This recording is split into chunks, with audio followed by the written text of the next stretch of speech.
நண்பா அல்லது என் அன்பு சகோதரியே, இப்போது நீ அமர்ந்திருக்கும் அறையில் வெளிச்சம் இருக்கலாம்.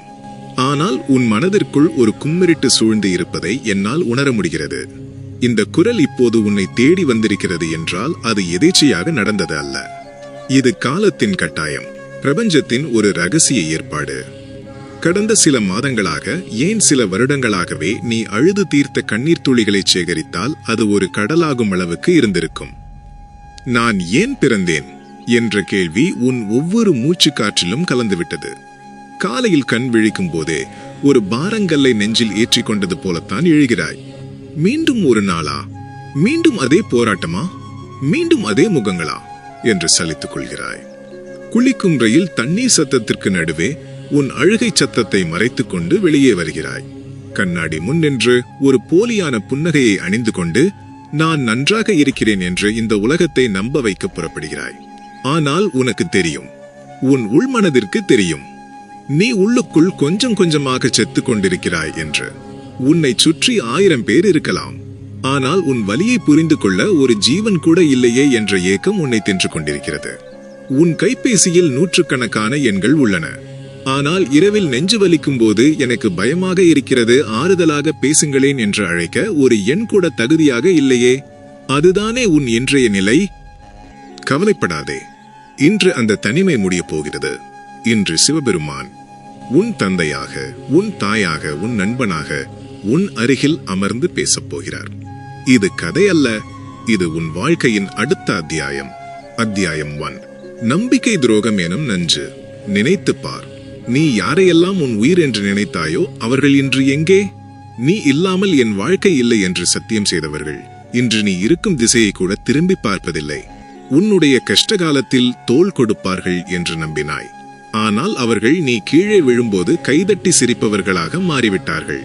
உன் இரத்த உறவுகள், உன் கூட பிறந்தவர்கள், உன் நண்பர்கள், ஏன் நீ காதலித்த அந்த நபர், எல்லோரும் உன்னை ஏதோ ஒரு விதத்தில் பயன்படுத்தி கொண்டார்கள்.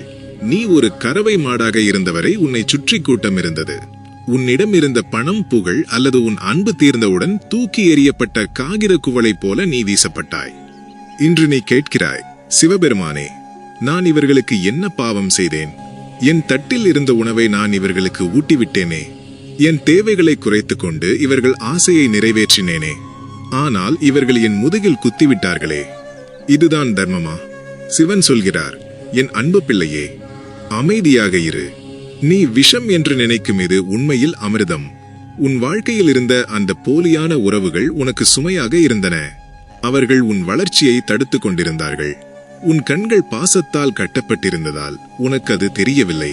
அதனால் நானே இறங்கி வந்தேன். உன் கண்களை திறக்க ஒரு பெரிய நாடகத்தை நடத்தினேன். உன் கையில் இருந்த செல்வத்தை பறித்தேன். உன் பதவியை பறித்தேன். ஏன் தெரியுமா? தேன் இருக்கும் வரைதான் ஈக்கள் மொய்க்கும். தேன் தீர்ந்த பிறகு ஈக்கள் பறந்துவிடும். ஆனால் தேன் தீர்ந்த பிறகும் அந்த மலரை விட்டு அகலாத வண்டுகள் மட்டுமே உண்மையானவை. உன் வறுமை என்ற காற்றில் அந்த போலி ஈக்களை நான் விரட்டி அடித்தேன்.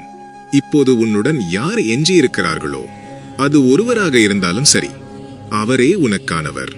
நீ தனித்து விடப்படவில்லை. நீ சுத்தம் செய்யப்பட்டிருக்கிறாய். குப்பைகள் அகற்றப்பட்டு விட்டன. இப்போது உன் வாழ்க்கை காலியாக இருப்பதாக நினைக்காதே. இது சுத்தமான இடம்.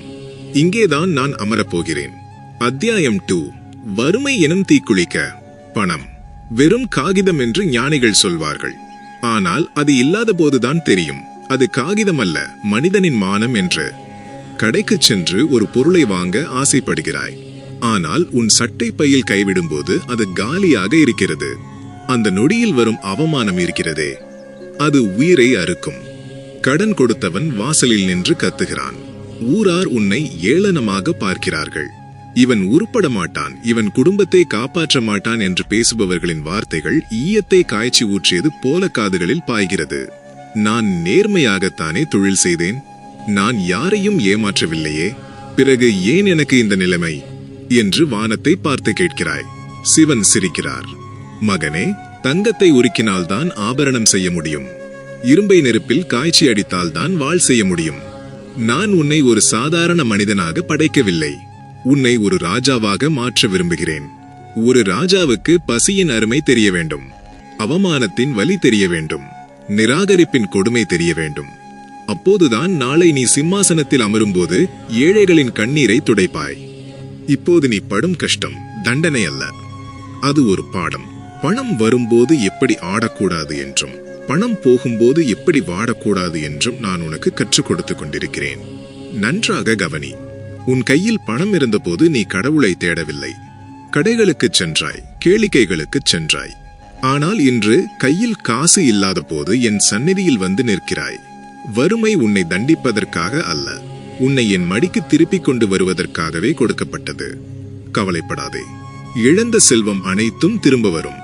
ஆனால் இம்முறை அது வரும்போது அதை தாங்கும் பக்குவம் உனக்கு வந்திருக்கும். உன் கஜானா நிரம்பும் நாள் வெகு தொலைவில் இல்லை. அத்தியாயம் 3. ஒப்பிடுதல் எனும் சிறைச்சாலை. உன் வேதனையை இன்னும் அதிகப்படுத்துவது எது தெரியுமா? ஒப்பிடுதல். உன்னோடு படித்தவன், உன்னை விட அறிவில் குறைந்தவன், தர்மம் தெரியாதவன் இன்று பெரிய மாளிகையில் வசிக்கிறான், சொகுசு வாகனத்தில் செல்கிறான், சமூக வலைதளங்களில் மகிழ்ச்சியாக புகைப்படம் போடுகிறான். அதை பார்க்கும்போது உன் வயிறு எரிகிறது. இறைவா, உனக்கு கண்ணில்லையா? அயோக்கியர்கள் எல்லாம் அரசனாக வாழ்கிறார்கள், தர்மவான் நான் பிச்சைக்காரனாக நிற்கிறேன். இது என்ன நியாயம்? இதற்கு சிவனின் பதில் மிக தீர்க்கமானது. அவசரப்படாதே. நீ பார்ப்பது கதையின் இடைவேளை மட்டுமே. ஒரு களைச்செடியை பார். அது வளர்வதற்கு தண்ணீர் மட்டும் போதும். 3 நாட்களில் அது மடமடவென வளர்ந்துவிடும். ஆனால் ஒரு ஆலமரத்தை பார். அது வளர்வதற்கு பல வருடங்கள் ஆகும். இப்போது வேகமாக வளர்ந்து கொண்டிருப்பவர்கள் எல்லாம் களைச்செடிகள். ஒரு சிறிய காற்று அடித்தால் அவர்கள் வேரோடு சாய்ந்து விடுவார்கள். அவர்களின் மகிழ்ச்சி தற்காலிகமானது. ஆனால் நீ ஒரு ஆலமரம். கடந்த சில வருடங்களாக நான் உன்னை வளர்க்கவில்லை என்று நினைக்காதே. நான் உன் வேர்களை பூமிக்கு அடியில் ஆழமாக இறக்கிக் கொண்டிருக்கிறேன். புயல் அடித்தாலும், வெள்ளம் வந்தாலும், பூகம்பமே வந்தாலும் நீ அசையக்கூடாது என்பதற்காக உன் அஸ்திவாரத்தை பலப்படுத்திக் கொண்டிருக்கிறேன்.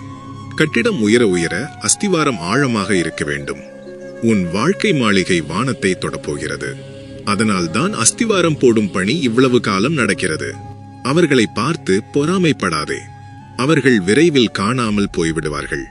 ஆனால் நீ பல தலைமுறைகளுக்கு நிழல் தரும் விருட்சமாக நிற்கப் போகிறாய். அத்தியாயம் 4. தனிமை எனும் தவம். தனிமை அது எவ்வளவு கொடியது! பேச ஆள் இல்லாமல் சுவரலை பார்த்து பேசிக் கொண்டிருக்கும் நிலைமை. எனக்கு பைத்தியம் பிடித்து விடுமோ என்று பயப்படும் அளவுக்கு தனிமை. ஆனால் சித்தர்களும் ஞானிகளும் யோகிகளும் தேடிச் சென்றது இந்த தனிமையைத்தான். கூட்டத்தில் இருக்கும்போது நீ பலரின் குரலை கேட்கிறாய். ஆனால் தனிமையில் இருக்கும்போது மட்டும்தான் நீ உன் ஆன்மாவின் குரலை கேட்க முடியும். ஏன் அந்த ஈசனின் குரலை கேட்க முடியும்? இப்போது உனக்கு கிடைத்திருக்கும் இந்த தனிமை ஒரு சாபம் அல்ல, அது ஒரு வரம். இந்த காலகட்டத்தில்தான் நீ உன்னை பற்றி தெரிந்து கொள்ள முடியும். உனக்குள் இருக்கும் திறமை என்ன, உனக்குள் இருக்கும் பலம் என்ன, பலவீனம் என்ன என்பதை ஆராய்ச்சி செய்ய சிவன் கொடுத்திருக்கும் நேரம் இது. ஒரு புழு கூட்டுப்புழுவாக தன்னை மூடிக்கொண்டு தனிமையில் இருக்கும்போதுதான் அதற்கு சிறகுகள் முளைக்கின்றன. அது வண்ணத்து பூச்சியாக மாறுகிறது. நீயும் இப்போது கூட்டுப்புழு பருவத்தில் இருக்கிறாய். இது இருட்டாகத்தான் இருக்கும், மூச்சு முட்டத்தான் செய்யும். ஆனால் பொறுத்துக்கொள், விரைவில் நீ சிறகடித்து பறக்கப் போகிறாய். அத்தியாயம் 5. சிவனின் ருத்ர தாண்டவம். சில சமயங்களில் நீ தற்கொலை செய்து கொள்ளலாமா என்று கூட யோசித்திருக்கிறாய். இந்த வலி போதும், என்னால் தாங்க முடியவில்லை, முடித்துக் கொள்ளலாம் என்று முடிவெடுத்த தருணங்கள் உண்டு. ஆனால் ஏதோ ஒரு சக்தி உன்னை தடுத்து நிறுத்தியதே. அது யார்? அதுதான் உன் உள்ளே இருக்கும் ருத்ரன். சிவன் அழிக்கும் கடவுள் மட்டுமல்ல, அவர் அழித்து மீண்டும் ஆக்குபவர். உனக்குள் இருந்த அந்த கோழைத்தனத்தை அவர் கொன்றுவிட்டார். உனக்குள் இருந்த அந்த பழைய பலவீனமான மனிதனை அவர் அழித்துவிட்டார். இப்போது எஞ்சி இருப்பது யார் தெரியுமா? நெருப்பில் குளித்தெழுந்த ஒரு புதிய மனிதன். நீ எவ்வளவோ இழந்து விட்டாய் என்று அழுகிறாய். ஆனால் ஒன்றை யோசித்துப் பார். இத்தனை பிரச்சனைகளுக்கு பிறகும், இத்தனை அவமானங்களுக்கு பிறகும் இன்றும் நீ உயிரோடு இருக்கிறாய் என்றால் நீ எவ்வளவு பெரிய வீரன்! சாதாரண மனிதனாக இருந்தால் எப்போதோ மடிந்திருப்பான். ஆனால் நீ பாறையை பிளந்து கொண்டு வளரும் அரசமரம் போல பிரச்சனைகளை பிளந்து கொண்டு உயிரோடு நிற்கிறாய். இந்த வலிமை உனக்கு எங்கிருந்து வந்தது? அது சிவனின் பிச்சை. இனிமேல் உன்னை யாராலும் காயப்படுத்த முடியாது. ஏனென்றால் நீ வலியின் எல்லைக்கே சென்று விட்டாய். இனி உனக்கு பயமில்லை, இனி உனக்கு கண்ணீர் இல்லை. அத்தியாயம் 6. விதியின் திருப்பம். கேள் என் மகனே, காலச்சக்கரம் சுழன்று கொண்டே இருக்கும். கீழே இருந்தவன் மேலே வருவான், மேலே இருந்தவன் கீழே போவான். இது பிரபஞ்ச விதி. உன் சக்கரம் சுழலத் துவங்கிவிட்டது. இன்னும் சில காலம்தான். நீ எதிர்பார்க்காத அதிசயங்கள் நடக்கப் போகின்றன. மூடிய கதவுகள் திறக்கும். உன்னை வேண்டாம் என்று சொன்னவர்கள் உன்னை தேடி வருவார்கள். உன்னை ஏளனம் செய்தவர்கள் உன்னை கண்டு எழுந்து நின்று மரியாதை செய்வார்கள். நீ இழந்த செல்வம் பல மடங்காக பெருகி உன் மடியில் கொட்டும். உன் உடல் ஆரோக்கியம் பெறும். உன் மனம் தெளிவு பெறும். ஆனால் ஒன்று மட்டும் நினைவில் கொள். வெற்றி வந்தவுடன் நீ பழையபடி மாறிவிடக்கூடாது. நீ பட்ட வலிகளை மறக்கக்கூடாது.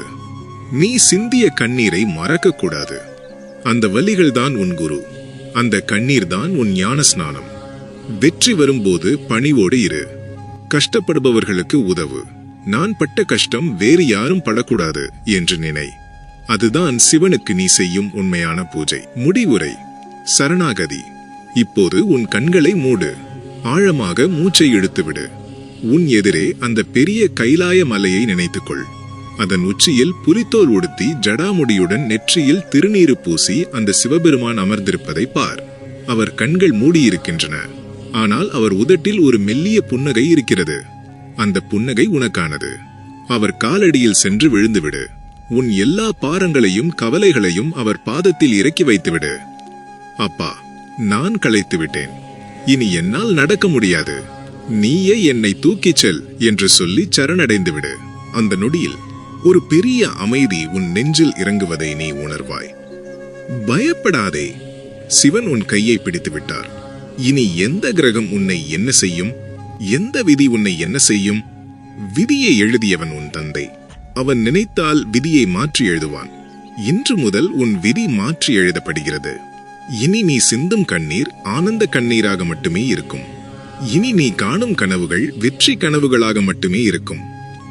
எழுந்து நட. உலகம் உனக்காக காத்திருக்கிறது. நீ சாதாரண ஆள் இல்லை. நீ சிவனின் பிள்ளை. நெருப்புக்கு தீக்குச்சி தேவையில்லை.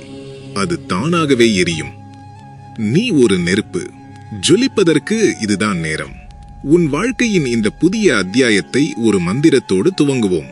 உன் முழு மனதோடு உன் உயிரின் ஆழத்தில் இருந்து சொல்ல வேண்டிய மந்திரம் இது. ஓம் நம சிவாய. இந்த கதையை முடிக்கும்போது உங்கள் கண்களில் நீர் இருந்தால் அதுவே சிவனின் ஆசீர்வாதம். உங்கள் வாழ்க்கை இன்றே மாறிவிட்டது என்று அர்த்தம். கடைசி வரிகள். இந்த நீண்ட பயணம் உங்கள் ஆன்மாவை தொட்டிருந்தால் நீங்கள் தனியாக இல்லை என்பதை உணருங்கள். உங்களைப் போலவே லட்சக்கணக்கான ஆன்மாக்கள் இதே வழியில் இதே தேடலில் இருக்கின்றன. உங்கள் நம்பிக்கையை உறுதிப்படுத்த கீழே உள்ள கமெண்ட் பகுதியில் நான் சிவனின் பிள்ளை, நான் வெல்வேன் என்று ஆணித்தரமாக பதிவிடுங்கள். உங்கள் வாழ்க்கை பிரகாசமாகட்டும். ஓம் நம சிவாய.